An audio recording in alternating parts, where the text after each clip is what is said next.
चौपाई सादर मेल पयो हर खाए, राखियो संग में तिस थाए। सादे देश मवासी सारे,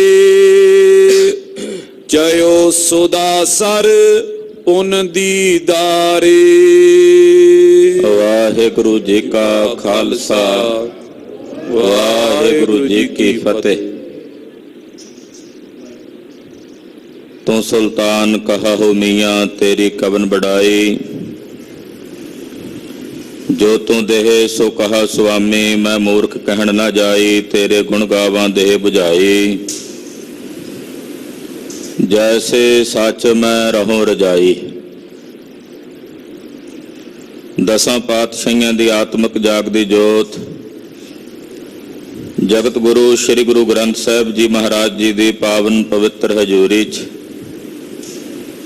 हाजरियां भर के समूह माई भाई अपने सवास समा गुरु लेखे ला के सफला और सकारथा कर रहे। गुरुदेव दी अमृतमयी धुर की बाणी, अकाली बाणी दे शब्द कीर्तन रागी ਸਿੰਘਾਂ ਦੀ रसना तो आप जी ने सरवण ਕੀਤੇ ਹਨ। गुर इतिहास ਦੀ ਚੱਲ ਰਹੀ ਲਵਾਰ ਕਥਾ ਸਰਵਣ ਕਰਨ ਲਈ ਇਸ ਵਕਤ ਆਪ ਗੁਰੂ ਚਰਨਾਂ ਵਿੱਚ ਤਤਪਰ ਹੋ ਕੇ ਸਾਵਧਾਨ ਹੋ ਕੇ ਜੁੜ ਬੈਠੇ ਹੋ। ਪਿਛਲੇ ਪੈਰ ਦਾ ਇਹ ਸਮਾਂ ਆਪਣਾ ਸਫਲ ਬਣਾ ਰਹੇ। ਬਾਬਾ ਬੰਦਾ ਸਿੰਘ ਬਹਾਦਰ ਜੀ ਨੇ ਸਰਹੰਦ ਤੋਂ ਕੂਚ ਕਰਕੇ ਜਿੰਨੀਆਂ ਪਹਾੜਾਂ ਦੀਆਂ ਰਿਆਸਤਾਂ ਨੇ, ਉਹਨਾਂ ਪਹਾੜਾਂ ਦੀਆਂ ਰਿਆਸਤਾਂ ਨੂੰ ਆਪਣੇ ਜ਼ੇਰ ਆਪਣੇ ਅਧੀਨ ਕੀਤਾ। ਦੁਆਬੇ ਦੇ ਇਲਾਕੇ 'ਚ ਵਿਚਰਦਿਆਂ ਸ੍ਰੀ ਅਨੰਦਪੁਰ ਸਾਹਿਬ ਦੇ ਦਰਸ਼ਨ ਦਿਦਾਰੇ ਕਰਦਿਆਂ ਬਟਾਲੇ ਤੱਕ ਬਾਬਾ ਬੰਦਾ ਸਿੰਘ ਬਹਾਦਰ ਜੀ ਗਏ ਨੇ। ਗੁਰਦਾਸਪੁਰ ਤੱਕ ਦਾ ਇਲਾਕਾ ਆਪਣੇ ਅਧੀਨ ਕੀਤਾ। ਜਲੰਧਰ, ਲੁਧਿਆਣਾ, ਜਿੱਥੇ ਜਿੱਥੇ ਵੀ ਜੰਗ ਹੋਏ,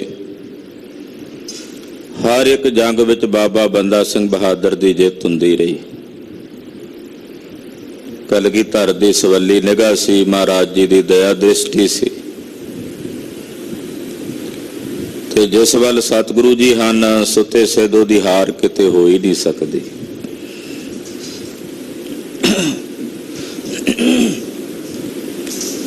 ਚੰਬੇ ਦੇ ਰਾਜੇ ਦੀ ਲੜਕੀ ਨਾਲ ਬਾਬਾ ਬੰਦਾ ਸਿੰਘ ਬਹਾਦਰ ਨੇ ਸ਼ਾਦੀ ਕਰਾ ਲਈ।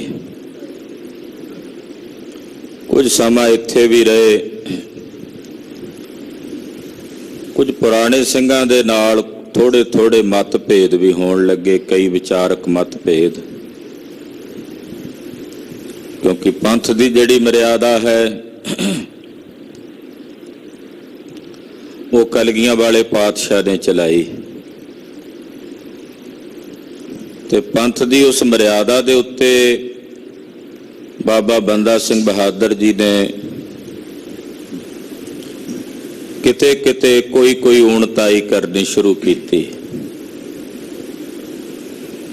ਬਾਬਾ ਕਾਹਨ ਸਿੰਘ ਜੀ, ਬਾਬਾ ਵਿਨੋਦ ਸਿੰਘ ਹੋਣੀ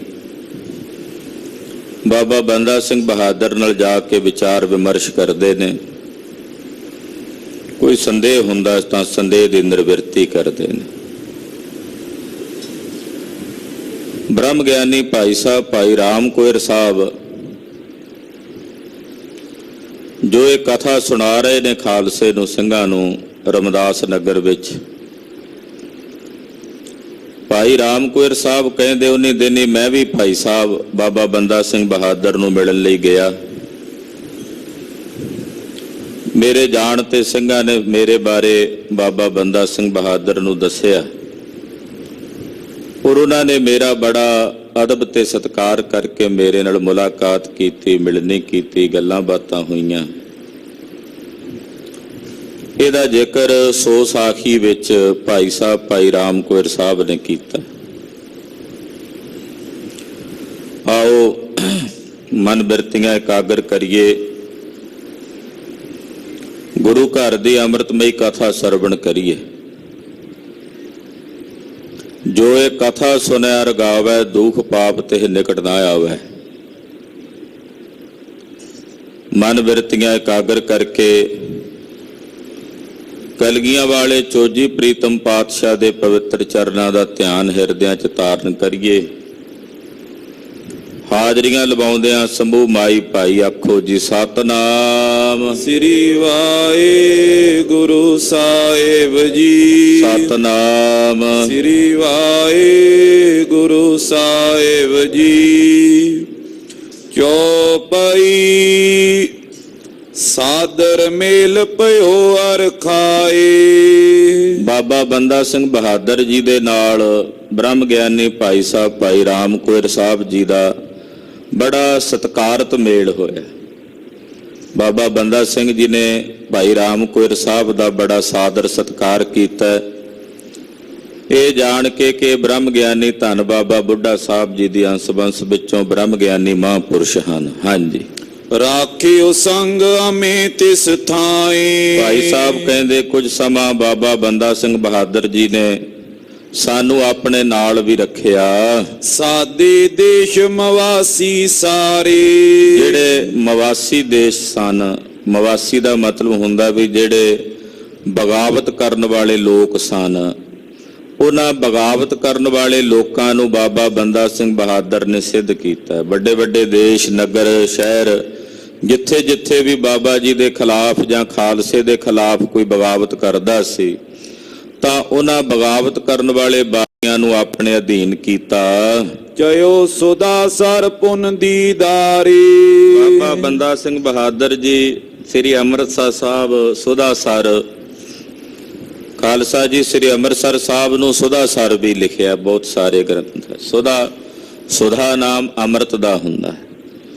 ਅੰਮ੍ਰਿਤਸਰ ਸਾਹਿਬ ਨਗਰ ਦਾ ਨਾਮ ਹੈ, ਪਰ ਨਾਲ ਜਦੋਂ ਸੁਦਾਸਰ ਕਹਿ ਦਈਏ ਤਾਂ ਵੀ ਅੰਮ੍ਰਿਤਸਰੀ ਅਰਥ ਤਾਂ ਉਹੀ ਹੋਏਗਾ, ਇਹ ਪਰਿਆਇਵਾਚੀ ਨਾ ਹੁੰਦੇ ਆ। ਤੋ ਅੰਮ੍ਰਿਤਸਰ ਸਾਹਿਬ ਦੇ ਦਰਸ਼ਨਾਂ ਦੀ ਕਾਂਖਾ ਬਾਬਾ ਬੰਦਾ ਸਿੰਘ ਬਹਾਦਰ ਦੇ ਹਿਰਦੇ 'ਚ ਹੁੰਦੀ ਹੈ। ਘਟਾ ਮਨਿੰਦ ਬਿਲੰਦ ਚਮੋਅਤੀ। ਘਾਟਾ ਦੇ ਮਨਿੰਦ ਜਿਵੇਂ ਆਕਾਸ਼ ਵਿੱਚ ਬੱਦਲ ਛਾ ਜਾਂਦੇ ਨੇ, ਏਦਾਂ ਬੇਅੰਤ ਫੌਜਾਂ ਬਾਬਾ ਬੰਦਾ ਸਿੰਘ ਬਹਾਦਰ ਜੀ ਦੇ ਨਾਲ ਆ ਰਲੀਆਂ ਹਨ। ਹਜ਼ਾਰਾਂ ਦੀ ਗਿਣਤੀ 'ਚ ਸਿੰਘ, ਤਨਖਾਹ ਤੇ ਬਹੁਤ ਸਾਰੀਆਂ ਫੌਜਾਂ ਉਹ ਬਾਬਾ ਬੰਦਾ ਸਿੰਘ ਬਹਾਦਰ ਜੀ ਨੇ ਆਪਣੇ ਨਾਲ ਰੱਖੀਆਂ ਹਨ। ਸਿੰਘ ਹਜ਼ਾਰੋਂ ਮਿਲੇ ਹਰਖ ਚਿਤ। ਹਜ਼ਾਰਾਂ ਦੀ ਗਿਣਤੀ 'ਚ ਬਹੁਤ ਸਾਰੇ ਸਿੰਘ ਮਾਝੇ, ਮਾਲਵੇ, ਦੁਆਬੇ 'ਚੋਂ ਆ ਕੇ ਬਾਬਾ ਬੰਦਾ ਸਿੰਘ ਬਹਾਦਰ ਜੀ ਨੂੰ ਮਿਲੇ ਹਨ। ਦੁੰਦਪ ਬਜੇ ਹਜ਼ਾਰੋਂ ਆਗੇ। ਜਦੋਂ ਹਜ਼ਾਰਾਂ ਦੀ ਗਿਣਤੀ 'ਚ ਸਿੰਘ ਇਕੱਤਰ ਹੋਏ, ਜਦੋਂ ਇਹ ਸਾਰੀਆਂ ਫੌਜਾਂ ਚੱਲਦੀਆਂ ਨੇ ਤਾਂ ਅੱਗੇ ਅਨੇਕਾਂ ਨਗਾਰੇ ਵੱਜਦੇ ਹਨ।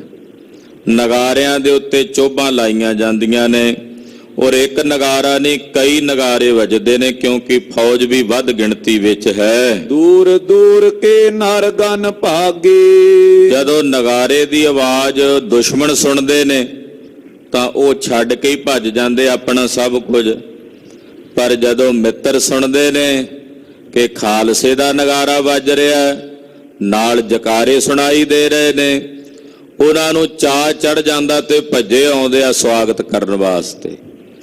ਪਰ ਜਦੋਂ ਉਹਨਾਂ ਨਗਾਰਿਆਂ ਦੀ ਆਵਾਜ਼ ਦੁਸ਼ਮਣ ਸੁਣਦਾ ਤੇ ਦੁਸ਼ਮਣਾਂ ਨੂੰ ਸੁਣ ਕੇ ਭੈ ਪੈ ਜਾਂਦਾ, ਡਰ ਪੈ ਜਾਂਦਾ।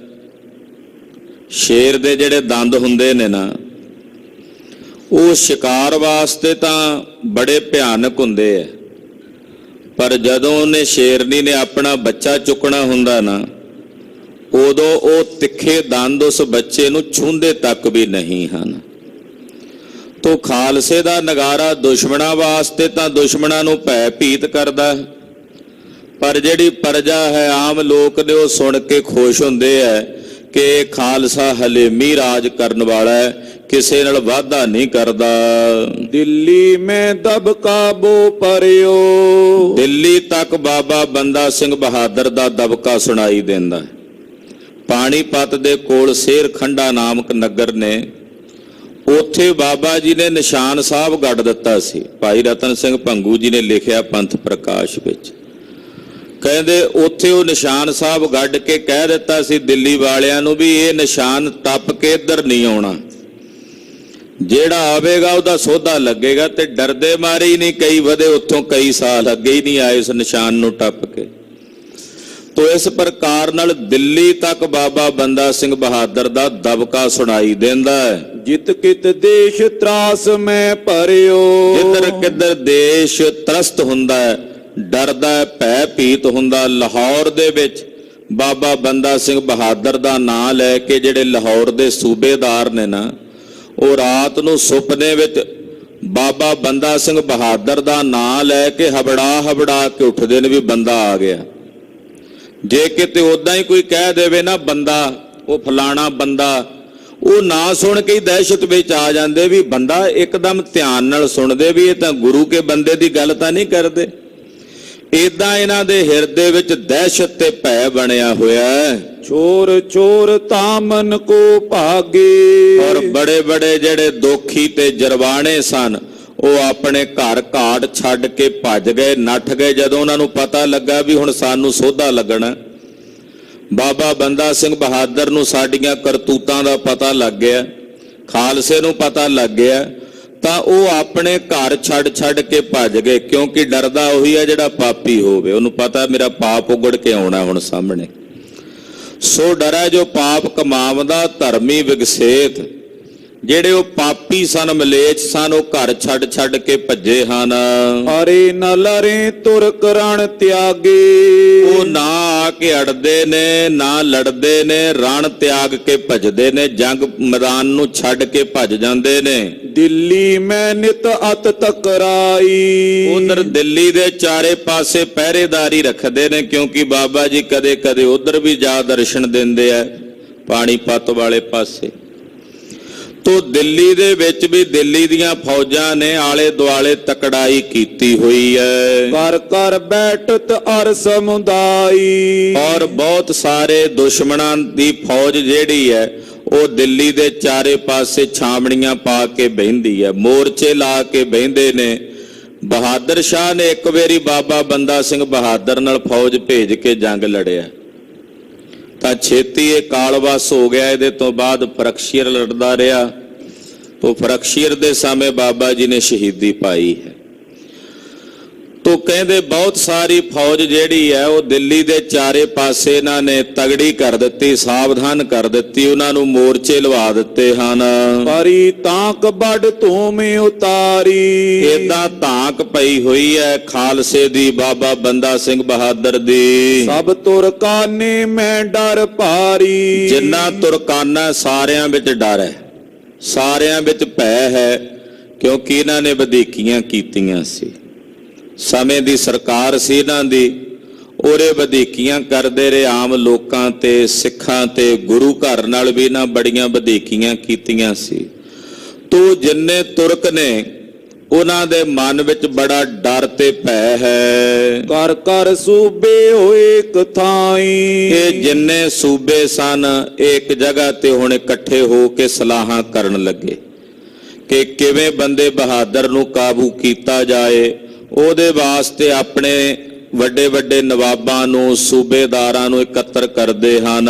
ਲਸ਼ਕਰ ਮੇਲ ਮੇਲ ਸਮੁਦਾਈ, ਆਪਣਾ ਲਸ਼ਕਰ ਇਕੱਠਾ ਕਰਦੇ ਨੇ, ਆਪਣੀ ਫੌਜ ਇਕੱਠੀ ਕਰਦੇ ਨੇ। ਕਹਿੰਦੇ ਹੁਣ ਤਾਂ ਜਿਹਾਦ ਦੇ ਨਾਂ ਦੇ ਉੱਤੇ ਲੜਾਂਗੇ। ਸਨਮੁਖ ਅਰ ਅਰ ਲਰ ਲਰ ਮਾਰੇ, ਔਰ ਸਾਹਮਣੇ ਜਦੋਂ ਆ ਕੇ ਖਾਲਸੇ ਦੇ ਜਾਂ ਬਾਬਾ ਬੰਦਾ ਸਿੰਘ ਬਹਾਦਰ ਦੇ ਅੜਦੇ ਨੇ, ਹੌਸਲਾ ਕਰਕੇ ਲੜਦੇ ਨੇ, ਪਰ ਅੱਗੇ ਇਹਨਾਂ ਦਾ ਜ਼ੋਰ ਨਹੀਂ ਚੱਲਦਾ ਤੇ ਰਣ ਭੂਮੀ ਚ ਮਾਰੇ ਜਾਂਦੇ ਹਨ।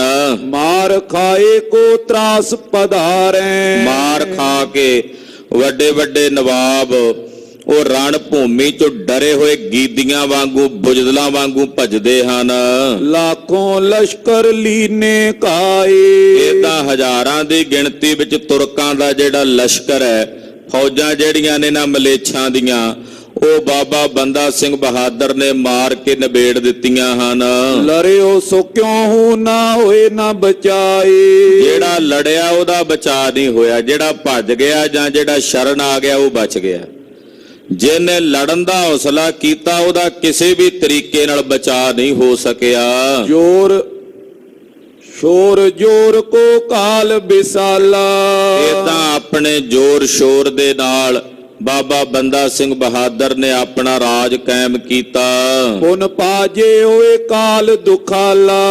ਔਰ ਜੇ ਕੋਈ ਜ਼ੋਰ ਸ਼ੋਰ ਕਰਕੇ ਤੁਰਕੜਾ ਚੜ ਕੇ ਆਉਂਦਾ ਵੀ ਹੈ ਤਾਂ ਉਹ ਭੈ ਭੀਤ ਹੋ ਕੇ ਕਾਲ ਤੋਂ ਦੁਖੀ ਹੋਏ ਭੱਜ ਜਾਂਦੇ ਹਨ। ਕਈ ਵਾਰ ਤੁਰਕਾਨਾ ਮਿਲ ਮਿਲ। ਕਈ ਵਾਰ ਤੁਰਕਾਂ ਦੀਆਂ ਫੌਜਾਂ ਮਿਲ ਮਿਲ ਕੇ ਇਕੱਠੀਆਂ ਹੋ ਕੇ ਬੇਸਨ ਮੁਕਰਣ ਕੇ ਰਿਸ ਪਿਲ ਪਿਲ। ਬੜੇ ਗੁੱਸੇ ਵਿੱਚ ਰੋਸ 'ਚ ਭਰੇ ਹੋਏ ਆ ਕੇ ਬਾਬਾ ਬੰਦਾ ਸਿੰਘ ਬਹਾਦਰ ਨਾਲ ਲੜਦੇ ਨੇ, ਭਿੜਦੇ ਨੇ। ਲਰੇ ਵੀਰ ਚਿਦ ਤਨ ਹੋਏ ਤਿਲ ਤਿਲ। ਔਰ ਜਦੋਂ ਜੰਗ ਦੇ ਮੈਦਾਨ 'ਚ ਸੂਰਮੇ ਲੜਦੇ ਨੇ ਸੂਰਮਤਾਈ ਨਾਲ, ਤਿਲ ਤਿਲ ਕਰਕੇ ਰਣ ਭੂਮੀ 'ਚ ਕੱਟੇ ਜਾਂਦੇ ਨੇ, ਯਾਨੀ ਕਿ ਪੁਰਜਾ ਪੁਰਜਾ ਹੋ ਕੇ ਰਣ ਭੂਮੀ 'ਚ ਕੱਟੇ ਜਾਂਦੇ ਹਨ। ਵਿਜੇ ਲੈਨ ਤੇ ਆਗੇ ਠਿਲ ਠਿਲ। ਔਰ ਵਿਜੇ ਪ੍ਰਾਪਤ ਕਰਨ ਲਈ, ਜੰਗ 'ਚ ਜਿੱਤ ਪ੍ਰਾਪਤ ਕਰਨ ਲਈ ਠਿਲ ਠਿਲ ਅੱਗੇ ਵਧਦੇ ਜਾਂਦੇ ਨੇ। ਖਾਲਸਾ ਜੀ ਇਹ ਜਿੰਨਾ ਗਰਾਊਂਡ ਤਿਆਰ ਹੋਇਆ ਇਹ ਕਲਗੀਧਰ ਜੀ ਕਰਕੇ ਗਏ ਨੇ। ਬਾਬਾ ਬੰਦਾ ਸਿੰਘ ਬਹਾਦਰ ਜੀ ਆ ਕੇ ਲੜ ਰਹੇ ਨੇ, ਪਰ ਇਹ ਸਾਰਾ ਗਰਾਊਂਡ ਜਿਹੜਾ ਜੰਗ ਦੇ ਮੈਦਾਨ ਦਾ, ਖਾਲਸੇ ਦੀ ਇਕੱਤਰਤਾਈ ਦਾ, ਫੌਜਾਂ ਦੀ ਇਕੱਤਰਤਾਈ ਦਾ, ਉਹਨਾਂ ਨੂੰ ਸੂਰਮੇ ਬਣਾਉਣ ਦਾ, ਇਹ ਸਾਰੀ ਤਿਆਰੀ ਮਹਾਰਾਜ ਗੁਰੂ ਕਲਗੀਧਰ ਪਾਤਸ਼ਾਹ ਜੀ ਕਰਕੇ ਗਏ ਸਨ ਨਾਂਦੇੜ ਨੂੰ, ਦੱਖਣ ਦਿਸ਼ਾ ਨੂੰ। ਤੋਂ ਬਾਬਾ ਬੰਦਾ ਸਿੰਘ ਬਹਾਦਰ ਨੂੰ ਉਹਦਾ ਫਾਇਦਾ ਹੋ ਰਿਹਾ, ਲਾਭ ਹੋ ਰਿਹਾ। ਬੜੇ ਬੜੇ ਸੂਰਮੇ ਰਣ ਭੂਮੀ 'ਚ ਅੱਗੇ ਵੱਧ ਵੱਧ ਕੇ ਲੜਦੇ ਹਨ। ਕਿਮ ਬੰਦੇ ਦੇਸ਼ਨ ਜੈ ਪਾਈ। ਤੋਂ ਜਿੱਤ ਪ੍ਰਾਪਤ ਕਰਨ ਵਾਸਤੇ ਸੂਰਮੇ ਅੱਗੇ ਵੱਧ ਵੱਧ ਕੇ ਲੜਦੇ ਨੇ। ਇਸ ਤਰ੍ਹਾਂ ਬਾਬਾ ਬੰਦਾ ਸਿੰਘ ਬਹਾਦਰ ਜੀ ਨੇ ਬਹੁਤ ਸਾਰੇ ਦੇਸ਼ਾਂ ਦੇ ਉੱਤੇ ਜਿੱਥੇ ਜਿੱਥੇ ਵੀ ਗਏ ਉੱਥੇ ਜਾ ਕੇ ਜਿੱਤ ਦੇ ਨਿਸ਼ਾਨ ਝੁਲਾਏ, ਜਿੱਤ ਪ੍ਰਾਪਤ ਕੀਤੀ। ਸਭ ਪਰ ਆਪਨ ਅਮਲ ਠਹਿਰਾਈ। ਸਭ ਤੇ ਆਪਣਾ ਅਮਲ, ਆਪਣਾ ਹੁਕਮ ਠਹਿਰਾ ਦਿੱਤਾ, ਆਪਣਾ ਹੁਕਮ ਲਾਗੂ ਕਰ ਦਿੱਤਾ। ਜੈ ਕੈ ਪਟੇ ਥਾਨੇਦਾਰ। ਜਿੱਥੇ ਕਿੱਥੇ ਵੀ, ਜਿੱਥੇ ਜਿੱਥੇ ਵੀ ਬਾਬਾ ਜੀ ਜਿਸ ਨਗਰ ਨੂੰ ਮਾਰਦੇ ਸੀ ਉਸ ਨਗਰ ਦਾ ਆਪਣੇ ਸਿੰਘਾਂ ਵਿੱਚੋਂ ਇੱਕ ਨੂੰ ਥਾਣੇਦਾਰ ਮੁਕਰਰ ਕਰ ਦਿੰਦੇ ਸੀ। ਉੱਥੇ ਚੌਂਕੀ ਸਥਾਪਿਤ ਕਰਕੇ ਉੱਥੋਂ ਦਾ ਇੱਕ ਕੋਤਵਾਲ ਆਪਣੇ ਸਿੰਘਾਂ ਵਿੱਚੋਂ ਲਾ ਦਿੰਦੇ ਸੀ, ਉਸ ਨਗਰ ਦਾ ਪ੍ਰਬੰਧ ਕਰਦਾ ਸੀ, ਨਿਗਰਾਨੀ ਕਰਦਾ ਸੀ। ਨਿਆਏ ਨਬੇਰਨ ਕੀ ਕਰਕਾਰ। ਲੋਕਾਂ ਦੀਆਂ ਲੜਾਈਆਂ ਪੜਾਈਆਂ ਝਗੜੇ ਫਿਰ ਉਹ ਥਾਣੇਦਾਰ ਸਿੰਘ ਨਿਬੇੜਦੇ ਸਨ। ਪਹਿਲਾਂ ਕਾਜ਼ੀਆਂ ਮੌਲਵੀਆਂ ਨਵਾਬਾਂ ਕੋਲ ਲੋਕ ਧੱਕੇ ਖਾਂਦੇ ਫਿਰਦੇ ਸੀ, ਸੁਣਦੇ ਹੀ ਨਹੀਂ ਸੀ। ਜਦੋਂ ਸਿੰਘਾਂ ਦੀਆਂ ਕੋਤਵਾਲੀਆਂ ਥਾਣੇ ਲੱਗ ਗਏ, ਬਾਬਾ ਬੰਦਾ ਸਿੰਘ ਬਹਾਦਰ ਦੇ ਵੱਲੋਂ ਥਾਪੇ ਗਏ ਥਾਣੇਦਾਰ, ਉੱਥੇ ਲੋਕਾਂ ਦੀਆਂ ਜਿਹੜੀਆਂ ਲੜਾਈਆਂ ਨੇ, ਉਹਨਾਂ ਦੇ ਜਿਹੜੇ ਝਗੜੇ ਨੇ, ਉਹ ਫਿਰ ਆਪਣੇ ਪਾਸ ਬੁਲਾ ਕੇ ਉਹਨਾਂ ਨੂੰ ਨਿਬੇੜਦੇ ਆ। ਜੋ ਹੱਕ ਹੁੰਦਾ, ਸੱਚ ਹੁੰਦਾ, ਉਹਦਾ ਇਨਸਾਫ ਕਰਦੇ ਹਨ। ਕਰੇ ਹੁਕਮ ਹਾਲਾ ਤਨ ਲੇਤ। ਔਰ ਜਿਹੜਾ ਟੈਕਸ ਹੈ ਲੋਕਾਂ ਕੋਲੋਂ ਮਾਮਲਾ, ਉਹ ਵੀ ਉਹੀ ਉਗਰਾਉਂਦੇ ਹਨ। ਬੰਦੇ ਨਿਕਟ ਪਹੁੰਚਾਏ ਸੋ ਦੇਤ। ਮਾਮਲਾ ਉਗਰਾ ਕੇ ਫਿਰ ਉਹ ਬਾਬਾ ਬੰਦਾ ਸਿੰਘ ਬਹਾਦਰ ਤੱਕ ਪਹੁੰਚਦਾ ਕਰਦੇ, ਕਿਉਂਕਿ ਬਾਬਾ ਬੰਦਾ ਸਿੰਘ ਬਹਾਦਰ ਨਾਲ ਜਿਹੜੀਆਂ ਫੌਜਾਂ ਨੇ ਉਹਨਾਂ ਦੇ ਵੀ ਖਰਚੇ ਨੇ, ਉਹਨਾਂ ਨੂੰ ਵੀ ਤਨਖਾਹਾਂ ਦੇਣੀਆਂ ਨੇ, ਉਹਨਾਂ ਵਾਸਤੇ ਸ਼ਸਤਰ ਅਸਤਰ ਖਰੀਦਣੇ, ਘੋੜੇ ਖਰੀਦਣੇ। ਇਸ ਕਰਕੇ ਜਿੰਨੇ ਉਹ ਥਾਣੇਦਾਰ ਨੇ ਨਗਰਾਂ ਦੇ ਵਿੱਚ ਲਾਏ ਹੋਏ, ਉਹ ਲੋਕਾਂ ਕੋਲੋਂ ਮਾਮਲਾ ਉਗਰਾ ਕੇ ਜਿਹੜਾ ਬਣਦਾ ਟੈਕਸ ਹੈ ਉਹ ਲੈ ਕੇ ਬਾਬਾ ਬੰਦਾ ਸਿੰਘ ਬਹਾਦਰ ਦੇ ਕੋਲ ਭੇਜਦੇ ਹਨ। ਦਿੱਲੀ ਮੈਂ ਮਿਲ ਕਰ ਤੁਰਕਾਨਾ। ਜਿਹੜਾ ਟੈਕਸ ਪਹਿਲਾਂ ਦਿੱਲੀ ਜਾਂਦਾ ਸੀ ਉਹ ਹੁਣ ਬਾਬਾ ਬੰਦਾ ਸਿੰਘ ਬਹਾਦਰ ਜੀ ਦੇ ਕੋਲ ਆਉਂਦਾ। ਇਸ ਗੱਲ ਦਾ ਬੜਾ ਦੁੱਖ ਮਨਾਉਂਦੇ ਆ ਦਿੱਲੀ ਵਿੱਚ। ਉਹ ਕਹਿੰਦੇ ਜਿਹੜਾ ਟੈਕਸ ਲੋਕ ਸਾਨੂੰ ਭੇਜਦੇ ਸਨ ਹੁਣ ਉਹ ਸਾਡੇ ਕੋਲ ਨਹੀਂ ਆਉਂਦਾ। ਇਹ ਜਿੰਨੇ ਤੁਰਕ ਦਿੱਲੀ ਵਿੱਚ ਜਾ ਕੇ ਇਕੱਠੇ ਹੋਣ ਲੱਗੇ, ਭਏ ਮਵਾਸੀ ਡਰ ਬਹੁ ਮਾਨਾ। ਇਹ ਮਵਾਸੀ ਕਹਿੰਦੇ ਨੇ ਬਾਗੀ ਹੋ ਗਏ ਤੇ ਮਨ ਵਿੱਚ ਡਰਦੇ ਵੀ ਨੇ, ਭੈ ਭੀਤ ਵੀ ਹੁੰਦੇ ਨੇ। ਪੰਜਾਬ ਚੋਂ ਬੜੇ ਸਾਰੇ ਜਿਹੜੇ ਤੁਰਕ ਸਨ, ਜਿਹੜੇ ਦਿੱਲੀ ਵੱਲੋਂ ਇੱਥੇ ਮੁਕਰਰ ਕੀਤੇ ਹੋਏ ਸੀ, ਉਹ ਵੀ ਪੰਜਾਬ ਨੂੰ ਛੱਡ ਕੇ ਦਿੱਲੀ ਜਾ ਕੇ ਬਾਗੀ ਹੋਣ ਲੱਗੇ। ਬਹੁ ਬਰੂਦ ਸੋ ਗੋਰਾ ਗੋਰੀ, ਔਰ ਤਿਆਰੀ ਕਰਨ ਲੱਗੇ ਲੜਾਈ ਕਰਨ ਦੀ। ਬਹੁਤ ਸਾਰਾ ਬਾਰੂਦ, ਸਿੱਕਾ, ਗੋਲੀਆਂ ਉਹ ਵੰਡਦੇ ਹਨ। ਕੋਟ ਸੁਧਾਰਿਓ ਪੁਰ ਚੋਂ ਓਰੀ, ਦਿੱਲੀ ਦੇ ਚਾਰੇ ਪਾਸੇ ਇਹਨਾਂ ਨੇ ਚੰਗੀ ਤਰ੍ਹਾਂ ਕਿਲਾ ਉਸਾਰ ਲਿਆ। ਕਿਲਾ ਪਹਿਲਾਂ ਹੀ ਸੀ, ਜਿੱਥੋਂ ਕਿਤੇ ਵੇਖਿਆ ਵੀ ਕੋਈ ਕਮਜ਼ੋਰੀ ਹੈ, ਉਧਰੋਂ ਕਿਲੇ ਦੀਆਂ ਕੰਧਾਂ ਜਿਹੜੀਆਂ ਨੇ ਉੱਚੀਆਂ ਕਰ ਲਈਆਂ ਔਰ ਮੋਰਚੇ ਬੰਦੀਆਂ ਕਰ ਦਿੱਤੀਆਂ ਵੀ ਕਿਤੇ ਬਾਬਾ ਬੰਦਾ ਸਿੰਘ ਬਹਾਦਰ ਹੁਣ ਦਿੱਲੀ ਤੇ ਹਮਲਾ ਨਾ ਕਰੇ, ਕਿਉਂਕਿ ਸਿੰਘਾਂ ਵਿੱਚ ਉਤਸ਼ਾਹ ਹੁੰਦਾ ਸੀ। ਉਹ ਕਹਿੰਦੇ ਸਨ, ਬਾਬਾ ਜੀ ਹੁਣ ਦਿੱਲੀ ਨੂੰ ਮੂੰਹ ਕਰੀਏ, ਦਿੱਲੀ ਤੇ ਹਮਲਾ ਮਾਰੀਏ, ਹਮਲਾ ਬੋਲੀਏ। ਬੜੇ ਚਿਰ ਦਾ ਸਿੰਘਾਂ ਦੇ ਮਨਾਂ ਦਾ ਗੁਰਮਤਾ ਵੀ ਦਿੱਲੀ ਫਤਿਹ ਕਰਨੀ ਹੈ। ਤੋਪ ਸੁਧਾਰ ਤਰੀ ਬੌਥਾਨਾ, ਤੋ ਦਿੱਲੀ ਵਿੱਚ ਨਾ ਪੂਰੀ ਤਿਆਰੀ ਕੀਤੀ ਹੋਈ ਤੁਰਕਾਂ ਨੇ। ਤੋਪਾਂ ਸੁਧਾਰ ਕੇ ਬਹੁਤ ਥਾਵਾਂ ਤੇ ਇਹਨਾਂ ਨੇ ਰੱਖ ਦਿੱਤੀਆਂ ਹਨ। ਹਨੇ ਇਆਂ ਮਿਲ ਕਰੇ ਬਖਾਨਾ, ਔਰ ਆਪਸ ਵਿੱਚ ਤੁਰਕ ਇਕੱਠੇ ਹੋ ਕੇ ਗੱਲਾਂ ਕਰਦੇ ਨੇ।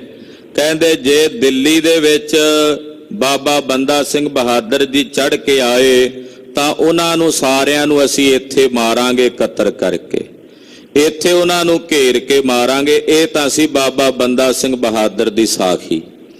ਜਿਹੜੇ 94 ਜੇ ਪ੍ਰਸੰਗ, ਅੱਗੇ ਸ਼ਹੀਦੀ ਦਾ ਪ੍ਰਸੰਗ ਵੀ ਵਰਣਨ ਹੋਵੇਗਾ। ਉਧਰ ਹੁਣ ਬਾਦਸ਼ਾਹ ਬਹਾਦਰ ਸ਼ਾਹ ਜਿਹੜਾ ਉਹ ਵੀ ਸਤਿਗੁਰੂ ਸੱਚੇ ਪਾਤਸ਼ਾਹ ਜੀ ਨੂੰ ਮਿਲਣਾ ਚਾਹੁੰਦਾ। ਮਹਾਰਾਜ ਗੁਰੂ ਕਲਗੀਧਰ ਜੀ ਜਿਵੇਂ ਉਧਰ ਨੰਦੇੜ ਦੀ ਧਰਤੀ ਤੇ ਚੋਜ ਕਰ ਰਹੇ ਨੇ, ਸਰਵਣ ਕਰੀਏ ਜੀ। ਅਬ ਗੁਰ ਕਥਾ ਸੁਨੋ ਜਿਮ ਭਈ, ਕਹਿੰਦੇ ਹੁਣ ਸਤਿਗੁਰੂ ਕਲਗੀਧਰ ਪਾਤਸ਼ਾਹ ਜੀ ਦੀ ਕਥਾ ਸੁਣੋ। ਜਿਵੇਂ 10ਵੇਂ ਪਾਤਸ਼ਾਹ ਜੀ ਮਹਾਰਾਜ ਤਖਤ ਸੱਚਖੰਡ ਸ੍ਰੀ ਹਜੂਰ ਸਾਹਿਬ ਵਿਖੇ ਵਿਚਰਦੇ ਹਨ। ਅਬ ਚਲ ਨਗਰ ਸਥਿਰਤਾ ਕਈ, ਅਬ ਚਲ ਨਗਰ ਨਾਂਦੇੜ ਸੱਚਖੰਡ ਸ੍ਰੀ ਹਜੂਰ ਸਾਹਿਬ ਵਿਖੇ ਮਹਾਰਾਜ ਜੀ ਨੇ ਆਪਣਾ ਟਿਕਾਣਾ ਕੀਤਾ। ਇੱਥੇ ਕੁਝ ਸਮਾਂ ਸਤਿਗੁਰੂ ਜੀ ਬਿਰਾਜਮਾਨ ਰਹੇ। ਬਾਬਾ ਬੰਦਾ ਸਿੰਘ ਬਹਾਦਰ ਨੂੰ ਪੰਜਾਬ ਟੋਰਨ ਤੋਂ ਬਾਅਦ ਮਹਾਰਾਜ ਜੀ ਇੱਥੇ ਕੁਝ ਸਮੇਂ ਲਈ ਬਿਰਾਜੇ। ਔਰ ਮਹਾਰਾਜ ਜੀ ਨੇ ਮਾਤਾ ਸਾਹਿਬ ਦੇਵਾਂ ਦਾ ਜਿੱਥੇ ਤਪ ਸਥਾਨ ਹੈ, ਨਗੀਨਾ ਘਾਟ, ਹੋਰ ਇਤਿਹਾਸਕ ਸਥਾਨ ਨੇ, ਉੱਥੇ ਸਤਿਗੁਰੂ ਜੀ ਵਿਚਰਦੇ ਰਹੇ। ਉਹਨਾਂ ਦੇ ਪ੍ਰਕਰਣਾਂ ਦਾ ਜ਼ਿਕਰ ਆ ਰਿਹਾ ਹੈ। ਕਬੀ ਅਰੂੜ ਅਖੇਰ ਸਿਧਾਵੇਂ, ਗੋਦਾਵਰੀ ਦਾ ਬੜਾ ਰਮਣੀਕ ਕਿਨਾਰਾ ਹੈ। ਕਦੇ ਕਦੇ ਸਤਿਗੁਰੂ ਸੱਚੇ ਪਾਤਸ਼ਾਹ ਜੀ ਘੋੜੇ ਤੇ ਸਵਾਰ ਹੁੰਦੇ ਨੇ ਤੇ ਸ਼ਿਕਾਰ ਖੇਡਣ ਵਾਸਤੇ ਦੂਰ ਤੱਕ ਜਾਂਦੇ ਹਨ। ਪਿਚਰੇ ਬਨ ਮੈਂ ਪੁਨ ਚਲੇ ਆਵੇਂ, ਔਰ ਬਨ ਵਿੱਚ, ਜੰਗਲ ਵਿੱਚ ਵਿਚਰ ਕੇ ਸ਼ਿਕਾਰ ਖੇਡਦਿਆਂ ਸਤਿਗੁਰੂ ਸੱਚੇ ਪਾਤਸ਼ਾਹ ਜੀ ਮਹਾਰਾਜ ਜੀ ਬਹੁਤ ਸਾਰੇ ਜੀਵਾਂ ਦਾ ਉਧਾਰ ਕਰਕੇ ਵਾਪਸ ਆਉਂਦੇ ਹਨ। ਧਰੇ ਭਾਉ ਕੋ ਪਰੇ ਜੋ ਸ਼ਰਨੀ, ਜਿਹੜਾ ਕੋਈ ਭਾਵਨਾ ਧਾਰਨ ਕਰਕੇ ਸਤਿਗੁਰਾਂ ਦੀ ਸ਼ਰਨ ਚ ਪੈਂਦਾ ਹੈ। ਇਸ ਪਾਸੇ ਭਾਵੇਂ ਕਿ ਉਹਨਾਂ ਵੇਲਿਆਂ ਚ ਸਿੱਖੀ ਘੱਟ ਸੀ, ਹੁਣ ਵੀ ਜਿਹੜੇ ਸਿੰਘ ਉੱਥੇ ਵਸਦੇ ਆ ਉਹਨਾਂ ਦਾ ਪਿਛੋਕੜ ਪਿੱਛੋਂ ਪੰਜਾਬ ਦੇ ਨਾਲ ਹੀ ਆ ਰਲਦਾ ਹੈ। ਕੁਝ ਸਿੰਘ 10ਵੇਂ ਪਾਤਸ਼ਾਹ ਜੀ ਦੇ ਸਮੇਂ ਰਹਿ ਗਏ, ਉਹਨਾਂ ਦੇ ਕੁਝ ਪਰਿਵਾਰ ਨੇ। ਤਕਰੀਬਨ ਜ਼ਿਆਦਾ ਗਿਣਤੀ ਉਹਨਾਂ ਸਿੰਘਾਂ ਦੀ ਹੈ ਜਿਹੜੇ ਸ਼ੇਰੇ ਪੰਜਾਬ ਮਹਾਰਾਜਾ ਰਣਜੀਤ ਸਿੰਘ ਦੇ ਸਮੇਂ, ਜਦੋਂ ਤਖਤ ਸਾਹਿਬ ਦੀ ਕਾਰ ਸੇਵਾ ਮਹਾਰਾਜਾ ਰਣਜੀਤ ਸਿੰਘ ਸਾਹਿਬ ਨੇ ਕਰਵਾਈ ਤਾਂ ਉਦੋਂ ਪੰਜਾਬ ਤੋਂ ਬਹੁਤ ਸਾਰੇ ਸਿੰਘਾਂ ਨੂੰ ਭੇਜਿਆ ਸੀ ਸੇਵਾ ਵਾਸਤੇ, ਫੌਜ ਭੇਜੀ ਸੀ। ਔਰ ਉਹ ਸਿੰਘ ਮੁੜ ਕੇ ਫਿਰ ਵਾਪਸ ਪੰਜਾਬ ਨਹੀਂ ਆਏ, ਉੱਥੇ ਹੀ ਸ਼ਾਦੀਆਂ ਕਰਾ ਕੇ ਵਸ ਗਏ। ਉਹਨਾਂ ਦੀਆਂ ਜਿਹੜੀਆਂ ਅੱਗੋਂ ਸੰਤਾਨਾਂ, ਜਿਹੜੇ ਹੁਣ ਹਜੂਰੀ ਸਿੰਘ ਉਹਨਾਂ ਨੂੰ ਕਹੀਦਾ ਹੈ, ਪਰ ਉਹਨਾਂ ਦੇ ਪਿੱਛੋਂ ਜਦੋਂ ਦਾਦੇ ਪੜਦਾਦਿਆਂ ਤੱਕ ਦਾ ਪਿੱਛੋਂ ਇਤਿਹਾਸ ਵੇਖੀਏ ਤੇ ਫਿਰ ਉਹ ਪੰਜਾਬ ਤੋਂ ਹੀ ਹਨ। ਸੋ ਸਤਿਗੁਰੂ ਕਲਗੀਧਰ ਪਾਤਸ਼ਾਹ ਦੇ ਸਮੇਂ ਸਿੱਖੀ ਉੱਥੇ ਕੋਈ ਬਹੁਤੀ ਜ਼ਿਆਦਾ ਪ੍ਰਫੁੱਲਤ ਨਹੀਂ ਸੀ, ਪਰ ਫਿਰ ਵੀ ਮਹਾਰਾਜ ਜੀ ਗਏ ਨੇ ਤਾਂ ਸਿੱਖ ਨਵੇਂ ਬਣ ਰਹੇ ਨੇ, ਤਿਆਰ ਹੋ ਰਹੇ ਨੇ, ਸਿੱਖੀ ਪੈਦਾ ਹੋ ਰਹੀ ਹੈ। ਬਹੁਤ ਸਾਰੇ ਸ਼ਰਧਾਲੂ ਮਹਾਰਾਜ ਜੀ ਦੀ ਸ਼ਰਨ ਵਿੱਚ ਚੱਲ ਕੇ ਆਉਂਦੇ ਐ। ਕਈ ਮਹਾਤਮਾ, ਕਈ ਸਾਧੂ ਚੱਲ ਕੇ ਆਉਂਦੇ ਐ। ਉਹਨਾਂ ਅੰਦਰ ਜੇ ਕੋਈ ਸ਼ੰਕਾ ਹੁੰਦਾ, ਮਹਾਰਾਜ ਜੀ ਉਹਨਾਂ ਦੇ ਸ਼ੰਕੇ ਨਿਵਾਰਦੇ ਨੇ, ਆਤਮ ਗਿਆਨ ਦਾ ਗੂੜ ਉਪਦੇਸ਼ ਦਿੰਦੇ ਹਨ। ਤਿਸੇ ਤਰਾਏ ਜਥਾ ਨਦ ਤਰਨੀ, ਮਹਾਰਾਜ ਸੱਚੇ ਪਾਤਸ਼ਾਹ ਆਪਣੀ ਸ਼ਰਨ ਚ ਆਉਣ ਵਾਲਿਆਂ ਨੂੰ ਏਦਾਂ ਤਾਰਦੇ ਨੇ ਗੁਰੂ ਖਾਲਸਾ ਜੀ ਜਿਵੇਂ ਕਿਸ਼ਤੀ ਤੇ ਬਿਠਾ ਕੇ ਕੋਈ ਨਦੀ ਤੋਂ ਤਾਰੀ ਦਾ ਨਾ ਕਿਸੇ ਨੂੰ, ਜਿਵੇਂ ਕੋਈ ਮਲਾਹ ਬੇੜੇ ਤੇ ਬਿਠਾ ਕੇ ਕਿਸੇ ਨੂੰ ਪਾਰ ਉਤਾਰਦਾ ਹੈ, ਏਦਾਂ ਕਲਗੀਧਰ ਜੀ ਦੀ ਜਿਹੜਾ ਸ਼ਰਨ ਚ ਆਉਂਦਾ ਸਤਿਗੁਰੂ ਉਹਨੂੰ ਇਸ ਭਵ ਸਾਗਰ ਤੋਂ ਤਾਰਦੇ ਹੈ।